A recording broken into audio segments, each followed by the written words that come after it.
Interesting line. Didn't think I had the juice to get to where you were, did you? Welcome back. I'm Tedward. We gotta get to Bond Group. I would say this is a morning commute video, but it is already past noon because I'm running late.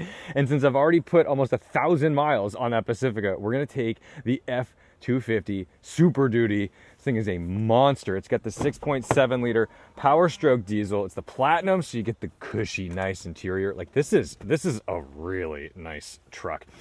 It has 500 horsepower, 1,200 pound-feet of torque, 0 to 60 in like 5.5 seconds.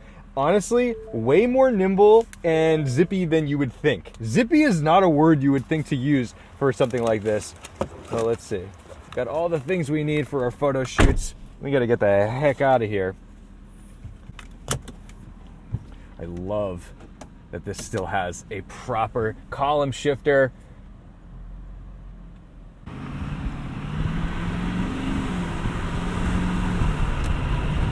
What a beast. But the beauty of one of these things is that you can tow normal stuff, a reasonable sized boat, or more likely in our cases, a race car. You get an enclosed trailer, you put your race car and all your tools in there, and you're good to go. The thing is, yes, you can do these things with trucks that tow much less. But what I will say is when you have a massive towing capacity, you don't even notice you're towing anything. It's so easy, it's effortless. I have towed race cars with an F-250 Super Duty, and it was wonderful. I mean, really the only time you notice that you're towing is when you're going around a corner and you're checking to make sure you're not clipping a telephone pole.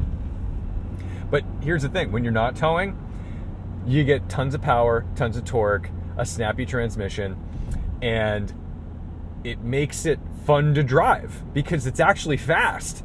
It's like a genuinely quick thing. It's kind of mind-blowing, honestly. We'll put this up a little more.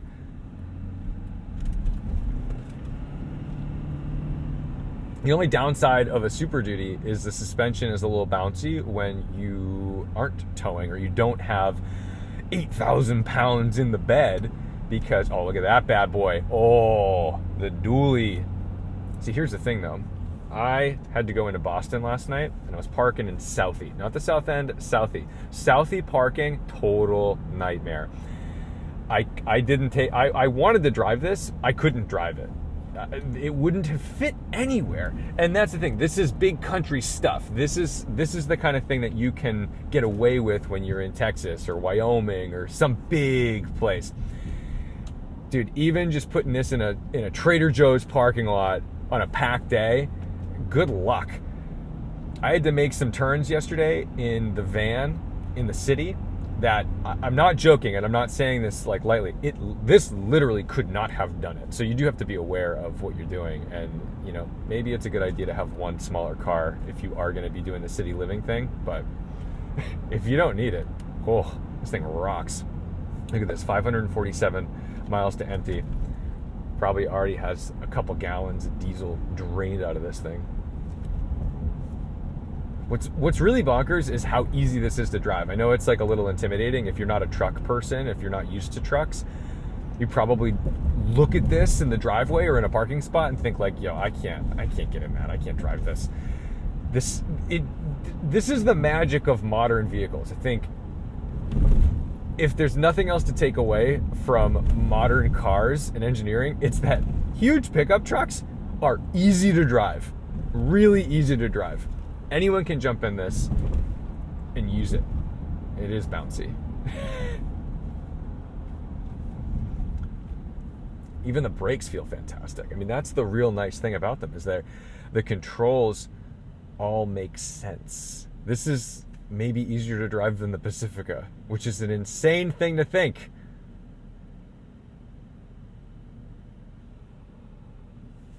But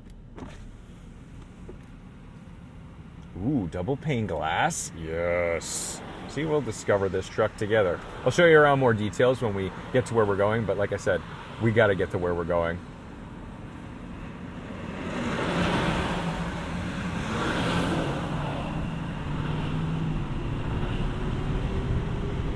Taking the wide line here, buddy. Look at this. What a ripper.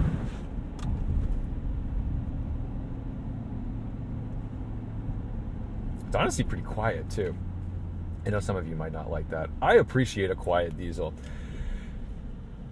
I know a lot of you boys like to go roll coal and you think you're so cool. It's not cool, because here's the thing, put yourself on the other shoe. You're walking down the street with your girlfriend or your family or whatever, and someone rolls up next to you and just blasts you full of diesel exhaust. Guarantee you're not sitting there celebrating it.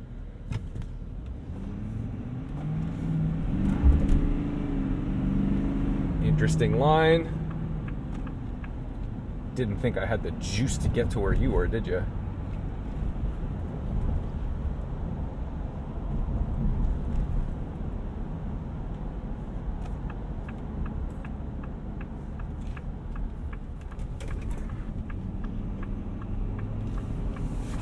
Dude, how do these things handle so well?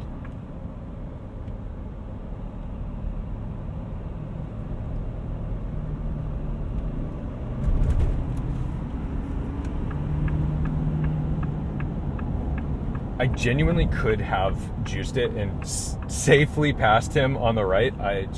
It's just an uncouth move, but you could do it.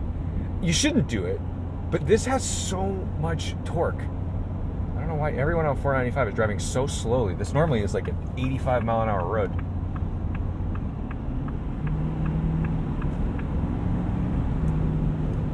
Oh, baby.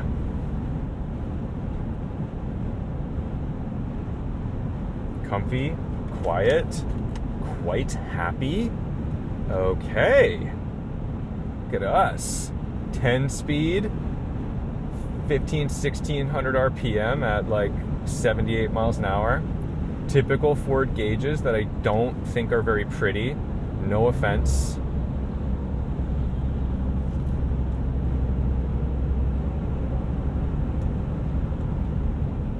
I'm actually kind of shocked these tire pressures, man. 64, 68 PSI. It's like pretty strong, but honestly not too bouncy because there's still a ton of sidewall from that. So the bounce is all just in the suspension. But I have been getting, let's see if I can navigate back to this safely.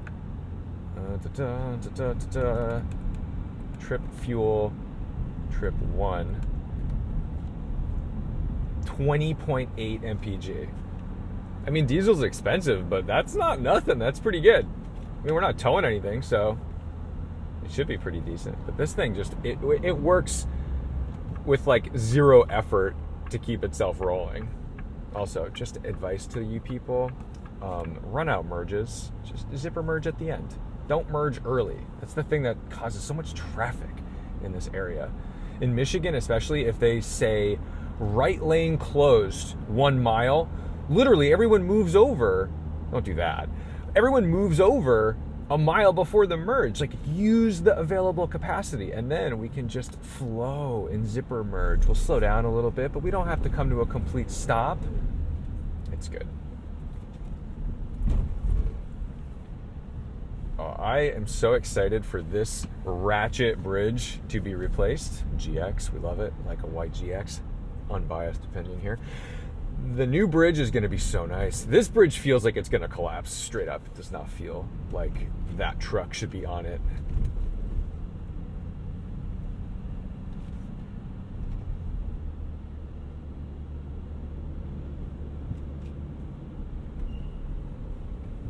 It is fun though, because you get to see all the cranes out here every day. I like that.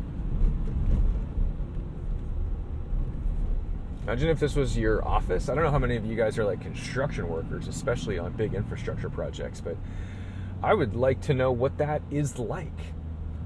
I'm not a morning person, and I had imagined these people are out here at 4 a.m. But I gotta admit, it'd be kind of cool to be driving this big Superduty, and then also like, oh yeah, that's just my parking spot for the day.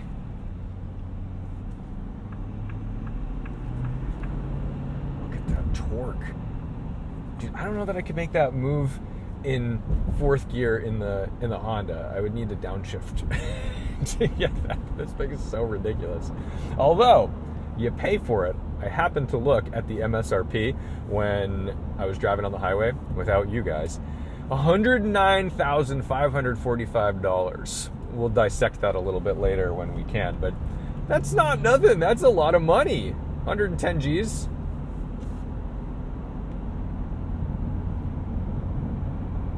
No wonder people with these things live out in the middle of nowhere, because in Boston, if you had like a nice house, cost you like $2 million.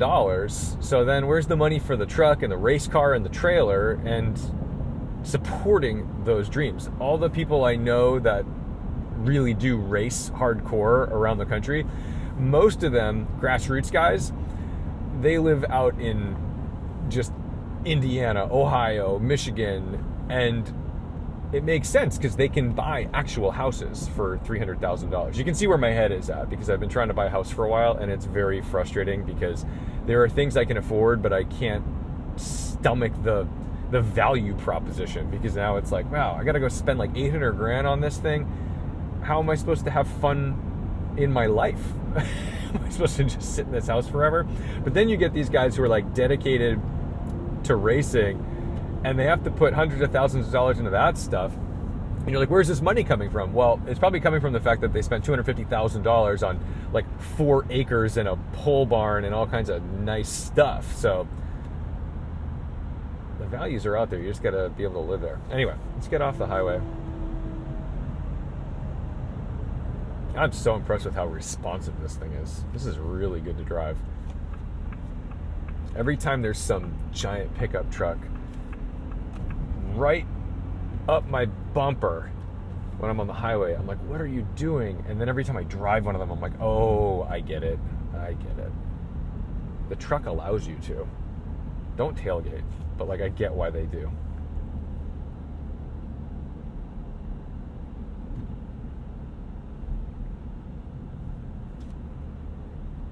.21 mpg.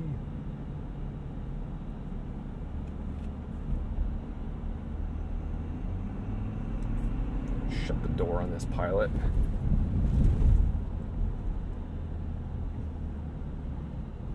And look at the little baby Ranger ahead of us. Part of the family.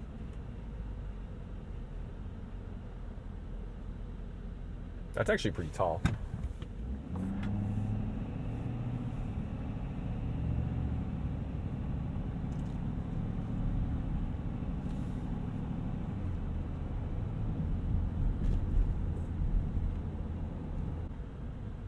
You can do your thing. You got to do it now, though. You got to do it now. Yep, you got it. Oh, I love the way this thing puts down power. Do you see what I mean when I say it's zippy? I know that's not a term that you should be using for a 6.7 liter 6.7 power stroke diesel, but like, it's true. This thing is easier to zip around in than like a Civic hybrid. It's crazy. Look at this. Oh yeah, we'll just zip over here. I have tons of visibility. These mirrors are magical stuff. I know you kind of need mirrors like this in a truck this big because, well, you know, it's a big truck and you should have visibility and you got to see your trailer and all that stuff. But like, I got to say, just for daily driving, these mirrors are better than any camera system I've seen in any like Hyundai or what did I have? The Chrysler Pacifica. Also, when you put your blinker on, it gives you the camera view on the center stack. I just love having good mirrors. Just give me some good mirrors.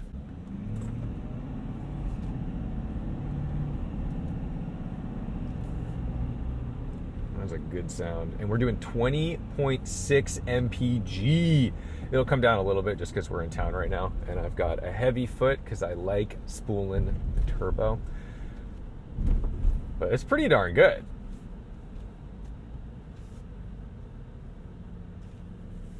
Diesel is super expensive though. Can't forget that. I don't know why anyone would have road rage in one of these. I feel like a deity. I feel like, how could these peons bother me? I am all powerful. It actually relaxes me a bit.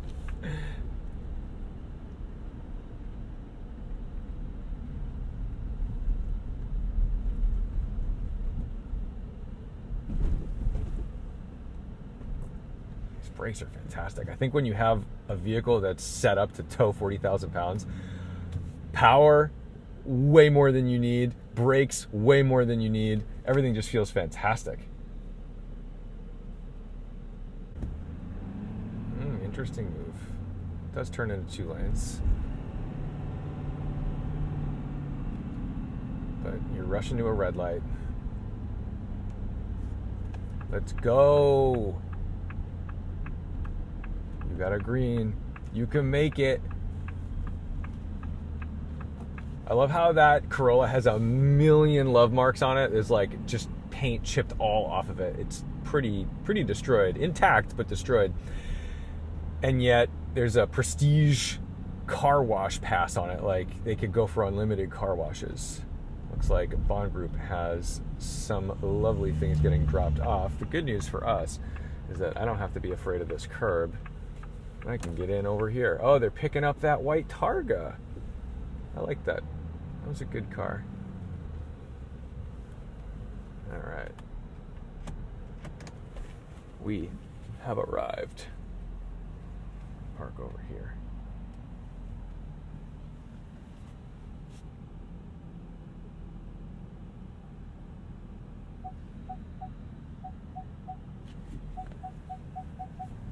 Oh, yes.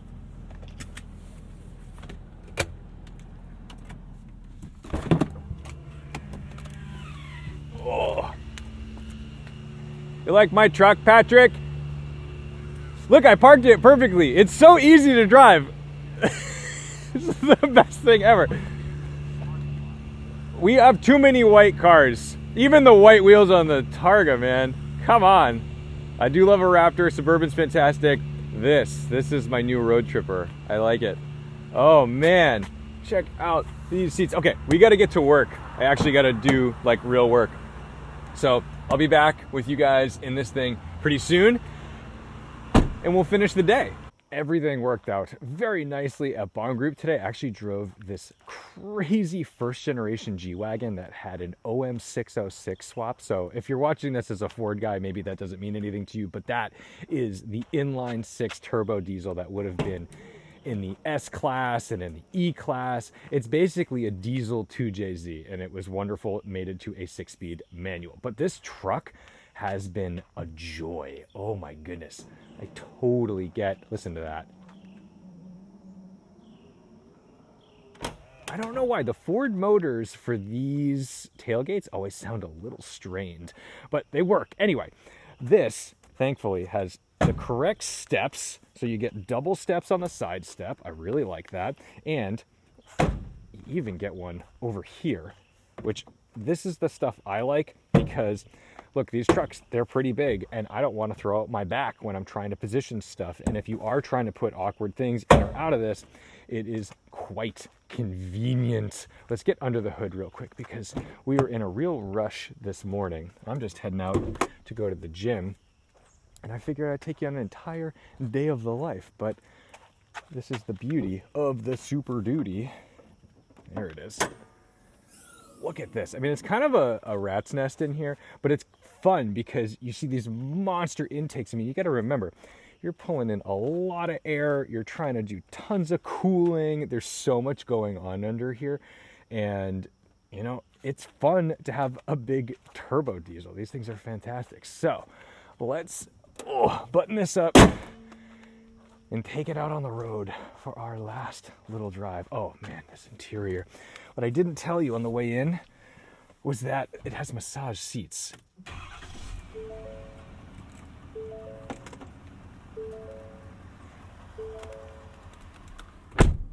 So check this out. If I move the lumbar, this will come up and it'll change everything. I can also just hit the center button and it'll give me my massage seats. Come on. How cool is that?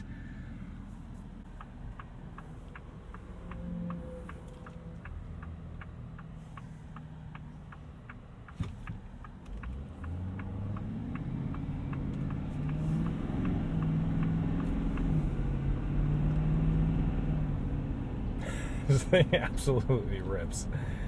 The 10-speed's pretty smooth too. I do wish we could have done a proper towing road trip with this and put the Honda in an enclosed trailer and take it somewhere fun.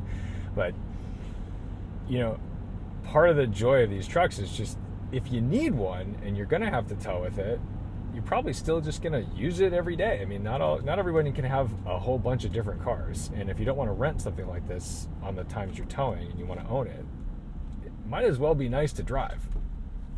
The other thing I love about these trucks is how cushy and comfortable they are for long drives. They are ready for that long haul because they expect you to literally be long hauling, and it really makes all the difference.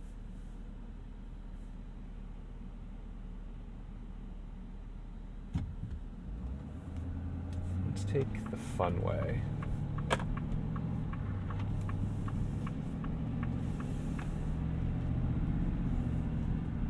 Please look before you go.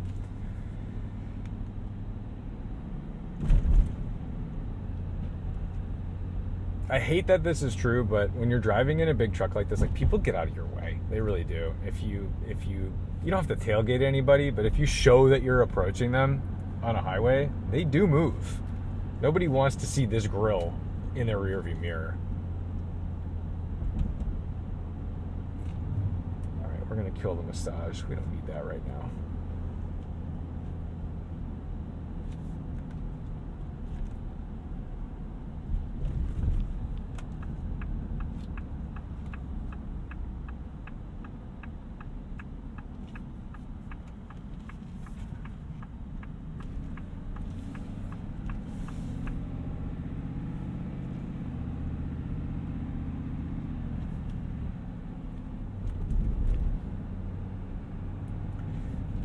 It's definitely big, but it's really not that wide. Like, look at this guy in the Silverado. Like, he's crossing double yellows. There's no reason for that. He's in like a little baby 1500 pickup truck, and I feel like if you don't know how to place your truck within a lane, the truck's too big for you. Just straight up, the truck's too big for you. Oh no, you don't want to go over a couple of bumps in your pickup truck? What are we talking about here? That's what I don't get. And maybe that's the big problem with pickup trucks these days, is they are too nice. This is over $100,000, and now we're being precious about them, and we shouldn't be. We should never be precious about our pickup trucks.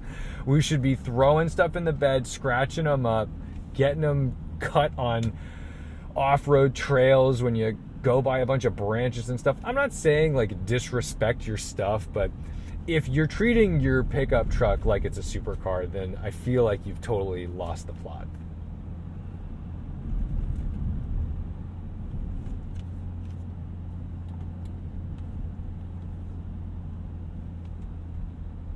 He's figured it out.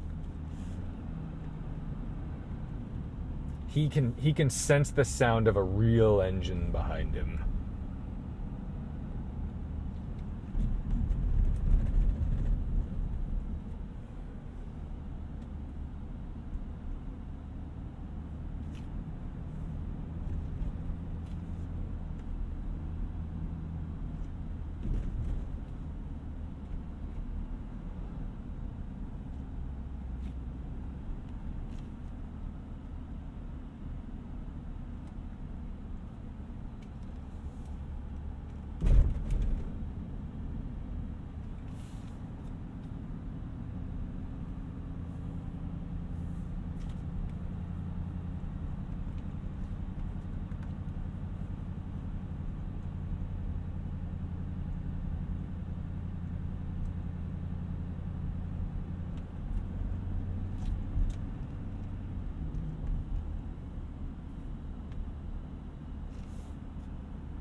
Oh no.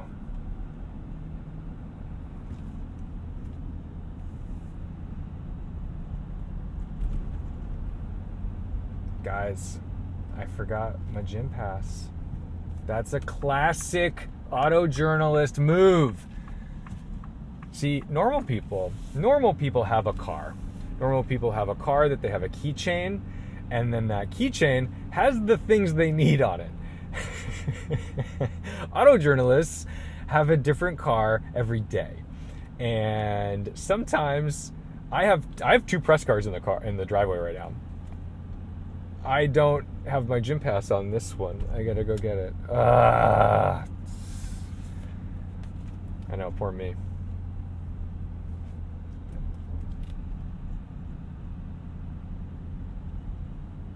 I need this to be a cul-de-sac. I really want to just do a little turn up here.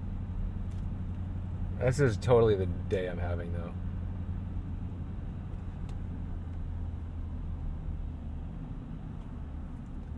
All right, we'll do a proper 3-point turn in this school bus.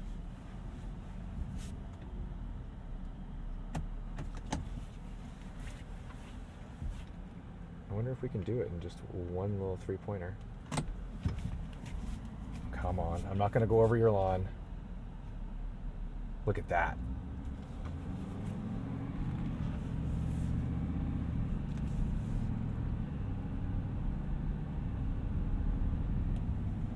That's pretty darn sweet. That's pretty darn sweet. Ford put the correct size steering wheel on this thing too. It's not some big thick boy to be like, oh, you're a masculine macho steering wheel. It's like, no, it's a steering wheel. It's just you can grip it. You can hold it in multiple places. It's comfortable for long trips. I love this, man. More of this. A lot of car companies have done away with this because they either do a 3-spoke, which is very sporty and cool, or they do something and they just have like this tiny little space in here and you can't really put your hand there. But when you're on like a long haul trip, it is really nice to just have that 6 o'clock position to rest.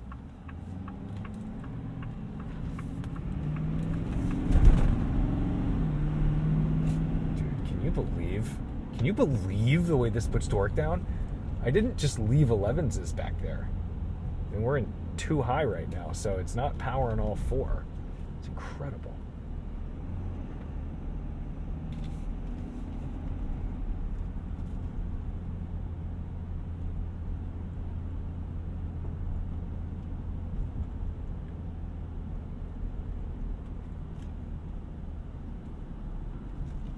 This truck is so easy to place.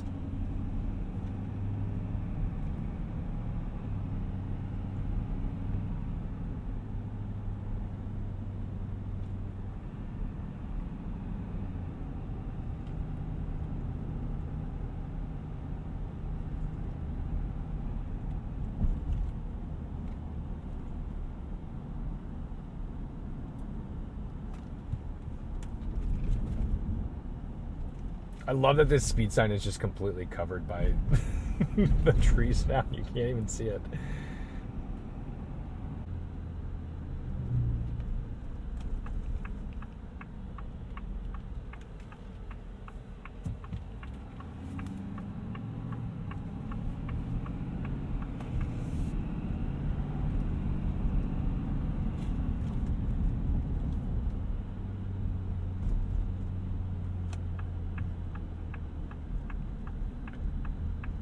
Oh, he is crawling. Okay, we can make this turn.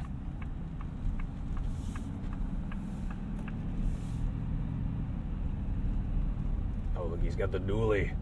See, I don't think I would want this. Unless I really needed the dually, I just wouldn't want it. I like having this be narrow. It allows me to place it anywhere on any street, anytime. More girth in the back, I don't know. It looks cool. It looks real cool. But I don't need it. And that's something that you got to think about when you're buying a truck like this. Like, do you need it? Your need for these trucks should be almost 100% dependent on the thing you're towing. I know people don't really buy that way. They're like, but what if? What if I got a bigger boat? What if I needed to tow 4 cars instead of 1? Most of what you do could probably be done in a 150. Don't need the Super Duty, and I get it. But you don't want to be the guy that's driving around in this all the time and just putting groceries in it. That's a little bit lame. That's kind of what I'm doing. I went to Dunkin' Donuts. But I got to tell you what it's like to drive, and it's really good. I'm loving it. But I also really need to go to the gym because I was on a road trip for like a week in that Chrysler Pacifica minivan. There's a Pacifica right there. The old front end. And it was awesome, but man, I you just feel so weak after you don't lift for a little bit. I did some push-ups and figured out some other little I just lifted my bags. I was like, okay, well, we're getting some exercise in for sure, but I really miss my gym.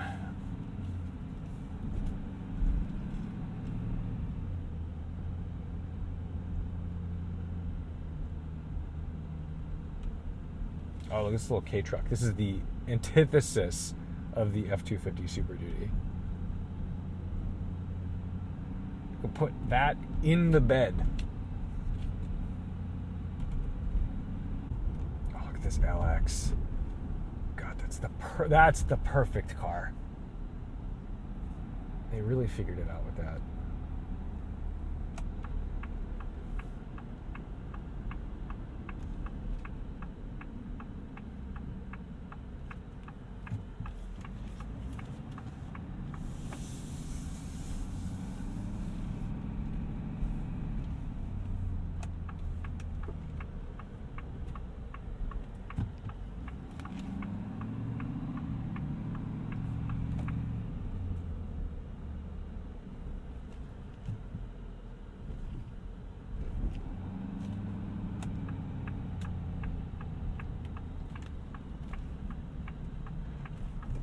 I've got to say, I forgot how good these are. And I know people look at these trucks and think they're big and macho, but the reality is I've got ventilated seats. I've got leather seats. I've got a million adjustabilities. I've got massaging seats. This is luxury. So if anybody's trying to big dog you, acting like you're a little baby in a smaller truck or something because they've got the big boy, they've got the Super Duty, if they have a Platinum or something with all these features, buddy, this is just pure luxury. I mean, no one can tell you you're not macho if you're driving around in like a base Ranger. The Ranger's the more macho machine, I think, because there's less frills in it. But that's besides the point. The point is, this thing is ultra comfortable, and all it does is make me need to drive things a very far distance and tow them without even realizing there's a trailer on the back. That's what this torque is about. This torque isn't about speed, although it definitely does that well. This torque is about, I just did a terrible job parking this. This torque this torque is about pulling something really, really heavy and then not even feeling it when you're towing. I mean, it's just so good. And also, how about just listen to this from the outside? I'm a Ford.